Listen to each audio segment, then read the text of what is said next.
अगर आप बना रहे हैं नया मकान तो आइए विकास ट्रेडर्स धर्मकाटा अगवाना खुर्द रोड किडवाना। एक ही छत के नीचे मिलेगा आपको सीमेंट, कंक्रीट, डस्ट, बजरी, बिल्डिंग मटेरियल, पेंट, पानी फिटिंग, बिजली फिटिंग, वो भी उत्तम क्वालिटी और वाजिब रेट पर। साथ ही खरीदिए खलबिनोला, पशुहार और सभी प्रकार का किराना सामान। इसलिए जल्दी संपर्क करें विकास ट्रेडर्स धर्मकाटा अगवाना खुर्द रोड किडवाना।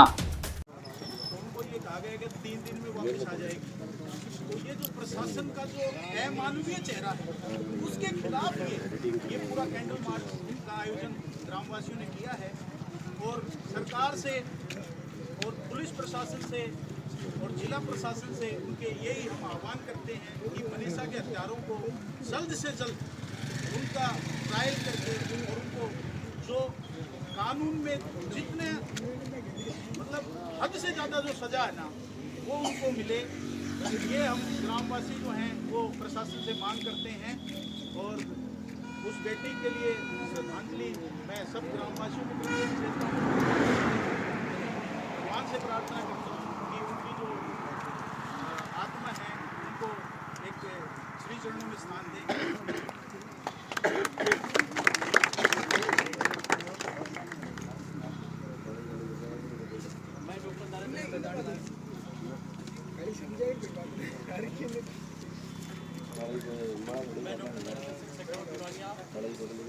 घटना का संपूर्ण ग्रामवासियों की तरफ से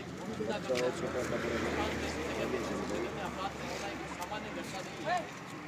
हिंदुस्तान ऐसी जगह थी जहाँ देवता भी जन्म लेने के लिए तरसते थे और उसी जगह पर आज बहन बेटियों के साथ जो इस तरीके की घटनाएं हो रही है वो आपको शर्मनाक है। मैं आपको किसी बात बताना चाहूँगा, इसलिए हिंदुस्तान में नहीं पूरे विश्व की मीडिया में पूरी खबरें छाई हुई रहती है। जब मैं विदेश में होता हूँ तो मैंने बहुत बार देखा है हमारे यहाँ एक छोटी सी घटना होती है उसको बहुत बड़ा हाईलाइट करके दिखाया जाता है कि हिंदुस्तान का समाज किस तरह बढ़ रहा है और वो एक दिन नहीं लगातार उस खबर को बार बार दिखाते हैं, हाईलाइट किया जाता है। तो ये घटना केवल हमारे लिए नहीं है, पूरे विश्व के लिए जो एक सोचने वाली बात है कि किस तरह की दिशा के अंदर बढ़ रहे हैं। संस्कृत में एक कहावत आती है कामाग्रम में भय न लज्जा। एक कामुक व्यक्ति को न लज्जा होती न शर्म होती है, वो किसी भी हद तक जा सकता है। तो ऐसे जितने भी जो कामी पुरुष है, जो कामुक है, अगर आपको कहीं पे भी दिखाई देते हैं आप उनको रोकिए। हमारे समाज में अगर कोई इस तरह बढ़ रहा है, आपको छोटी छोटी घटनाएं देखती हैं उनको रोकने का काम कीजिए। क्योंकि हो क्या रहा है कि आज मीडिया और खास करके मोबाइल जब युवा हाथों में गया है तो उन्होंने उसका उपयोग की बजाय दुरुपयोग ज़्यादा किया है। हो सकता है उसका उपयोग 5% होगा लेकिन उसका दुरुपयोग जो है अनगिनत है। हो सकता है 95% लोग जो है युवा है वो इस तरफ जाते हैं। लेकिन जिस प्रकार की ये घटना हुई है उसमें मुझे नहीं लगता कोई युवा शामिल है। इसमें कहीं ना कहीं कोई राजनीतिक या प्रशासन की इसमें संलिप्तता रही है। अगर नहीं रही है तो बाद में उसका इन्वॉल्वमेंट हुआ है। कारण क्या है कि कोई भी घटना अचानक नहीं होती है, या तो कहीं से प्लानिंग चली है या जिस तरीके से जो सरकार का किसान नुमाइंदा है तो कॉन्फ्रेंस का माध्यम से कर ले भाई। कोई भी आदमी हुआ तो उसकी एक आदमी भी सरकार को नहीं जाएगा। सबका बीच में जो बात होगी वह सबका बीच में होगी भाई। एक बार बिकती है बार आप बिका। सही बात है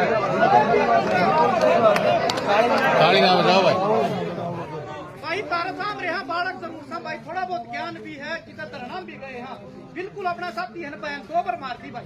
पहली बार तुम दरिंदा मार दी, दूसरी बात कमेटी मार दी।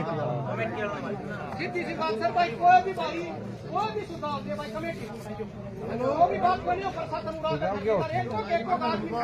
भाई कोई बोल रहा हूँ तो बोलने दिया करो, बीच में ना रो क्या करो।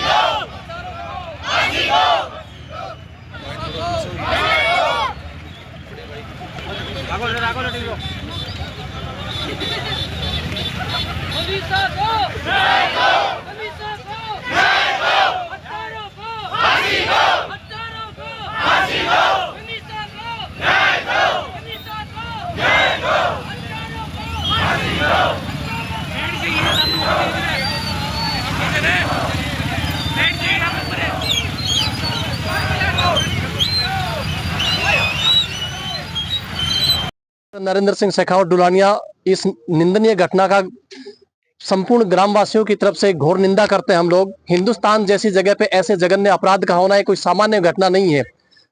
हिंदुस्तान ऐसी जगह थी जहां पे देवता भी जन्म लेने के लिए तरसते थे, और उसी जगह पर आज बहन बेटियों के साथ जो इस तरीके की घटनाएं हो रही हैं वो वास्तव में शर्मनाक है। मैं आपको एक छोटी सी बात बताना चाहूंगा, ये सिर्फ हिंदुस्तान में नहीं, पूरे विश्व की मीडिया के ऊपर ये खबरें छाई हुई रहती हैं।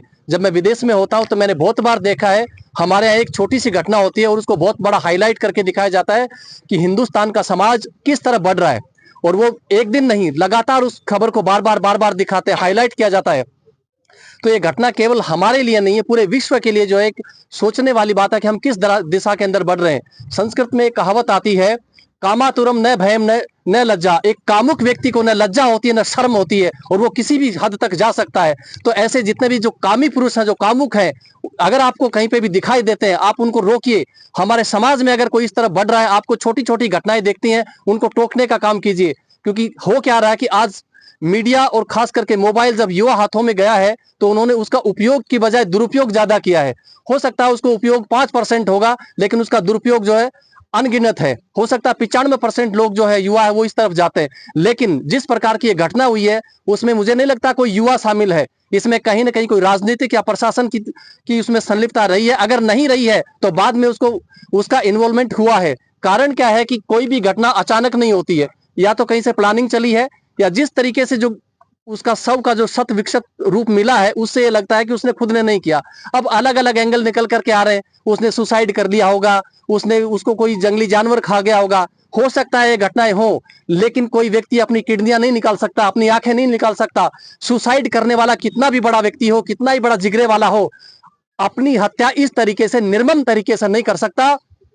आज जिस तरीके से न्याय और कानून व्यवस्था की जो धज्जियां उड़ रही हैं, जो रसातल में चला गया है, जनता उससे आह्वान करती है कि जिस दिन आपने जॉब ली थी, जिस दिन आपने ड्यूटी ज्वाइन की थी, जो कस्में आपने खाई थी, उसके ऊपर अगर आप रहेंगे, प्रशासन, पुलिस, अगर न्याय व्यवस्था अगर ठीक से है, तो ऐसी घटनाएं कभी नहीं हो सकती। मैं संपूर्ण ग्रामवासियों की तरफ से यही अपील करूंगा कि प्रशासन इस पर ध्यान दे, और अपने जिस दिन जो कसम खा करके आपने जो जिम्मेदारी की एक जो भावना से थी, उसी भावना के साथ में आप अपनी ड्यूटी का निर्वहन करें। जय हिंद, जय भारत।